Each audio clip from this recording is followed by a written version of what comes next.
వాడిని. ఎందుకని వదిన అలా వేధిస్తున్నావు? ఇంకేడు బతికింతేనే బంగారం లాంటి పిల్లని హింసిస్తున్నాడు. గుండా ఒక్క కొడుకుని హాస్టల్లో తీసుకెళ్లి పడేసి వచ్చాడు.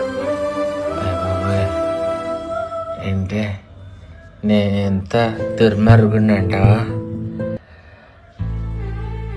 అమ్మా నువ్వు ఎప్పుడు చెప్పేసోదేకమ్మా, నా డబ్బులు తీసుకురండి అమ్మ, వెళ్ళి నా ముందు కావాలి.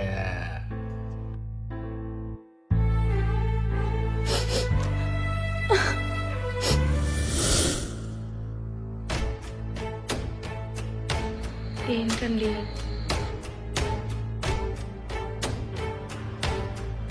నాకు డబ్బులు కావాలి. నా దగ్గర ఎక్కడున్నాయండి? ఇవి ఇద్దామన్నా ఇవన్నీ పిచ్చి వస్తువులండి.